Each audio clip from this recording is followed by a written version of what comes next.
Nostalgic America in 1965 with a 17-year-old girl and a boy.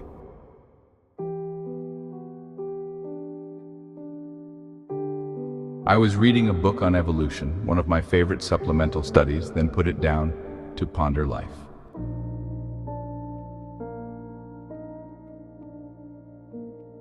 Life in the past was no picnic, but now we had it relatively easy, so to speak, and in the future we might look back upon these times as the good old days.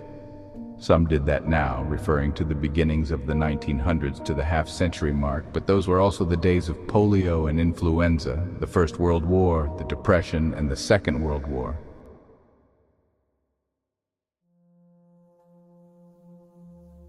I considered the evolutionary eras, thankful that I wasn't around for those millions and even billions of years. Well, though, those times had to have been that long climb ever trying to spell success.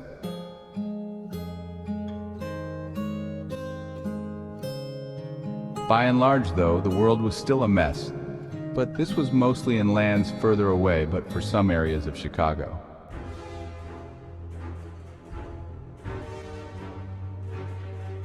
There was a tree of life, one that had branching upon branchings from a common ancestor. All was one, and the same for all the plants and flora. We humans were as organic as anything else. I pondered life some more.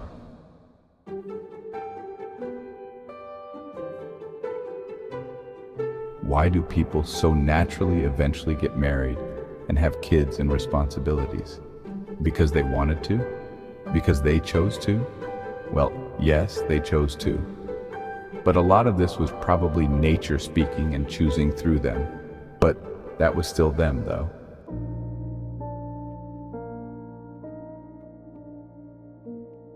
It gave me a philosophical headache.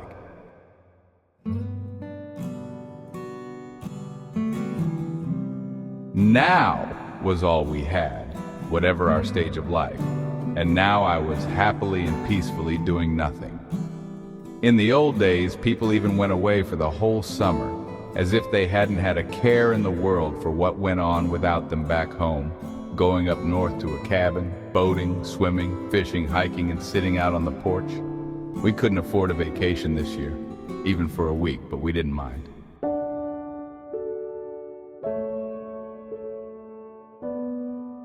Life was good, the family was good, and some of the neighbors were good.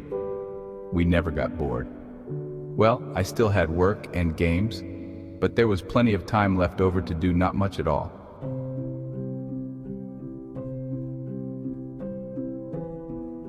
I'd taken a high school course in Fortran, an early computer language, and had then and there decided that computers would be my future in college and in work. Hoped they get rid of Fortran statements like go to 30, where 30 is the label of a section of code, and let an alphabetic name be used, for 30 doesn't tell one anything about what that code does.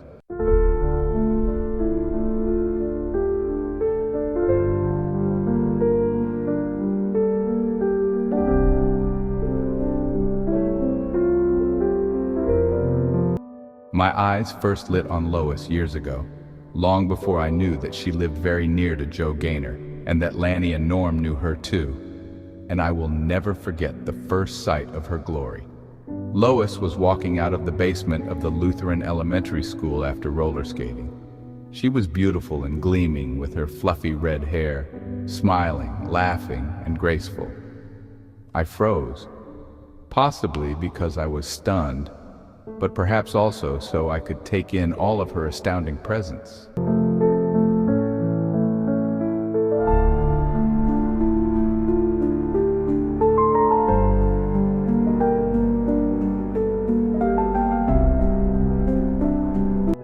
I obtained Joe's blessing and went over to ring Lois's doorbell. Thankfully, she answered the door, and I asked her out to the motorcycle races in Downers Grove that I had gone to before with Penny, and with Janice Igarto on my street, who had taught me ear kissing in the parking lot of Parky's hot dog and hamburger place.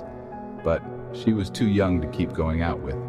The same had been for another Janice across the street from the first Janice. The second Janice and I just happened to walk near each other one evening, and she suggested that we go to the park and sit on a bench. You can't make this stuff up. Presently, I've been with a third Janice for over 30 years. At the park, she began kissing me wildly. What a beautiful shock. We stayed there quite a while until she said she had to get home, a hint to me that either she was young or her parents were strict. I never ran into her again.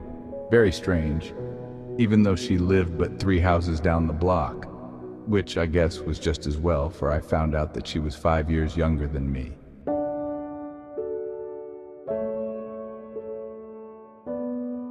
Anyway, Lois quickly said yes, and I picked her up in a few hours. The races were exciting, and on the way home, I parked near a mausoleum on First Avenue and Roosevelt Road that I had scouted out beforehand. It would turn out to be appropriate for another reason found out later. We held each other and kissed for a long time, amid the quietude of the dead in the cemetery nearby. I didn't try to touch her intimately, for she was all dressed up and buttoned up in white and, well, it was only our first date.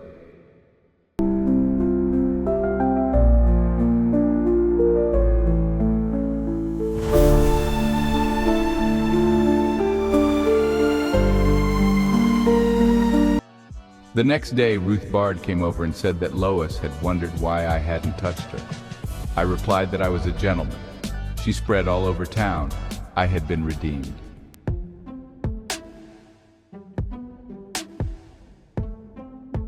Two days later, Lois called me at home and said that her parents were out and so I could come over.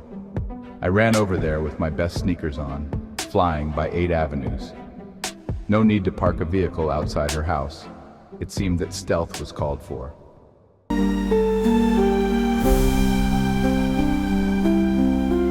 Lois told me that her parents ran a funeral home in a regular house on Wisconsin Avenue, which backyard we could see from the alley behind Pat Hickey's house. We often wondered why we never saw anyone living there, why it was so dead, and now I knew.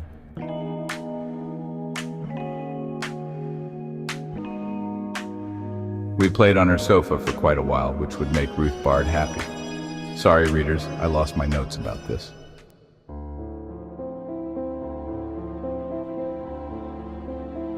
I don't really know, but I know that the relationship didn't continue. We didn't call each other, although everything was perfect and nothing terrible had happened. I could guess at some maybes, but none of them make any sense. She, like Beverly, was still in high school.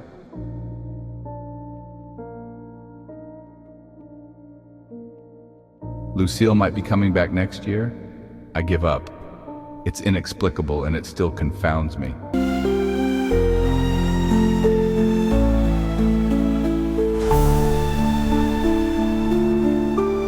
There's no excuse that will do, Zippo, and so it is that I must have had a rare but ultimate brain lapse, which can only be called stupidity or laziness or both, but surely a huge mistake.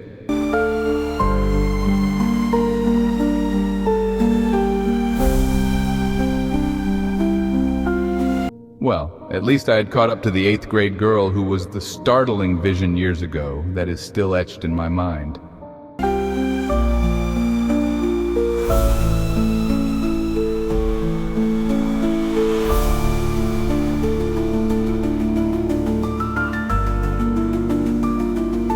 It was still summer, 1965. I had graduated high school. Many of my high school classmates would go off to war sometime in the near future, at least those who were already 18.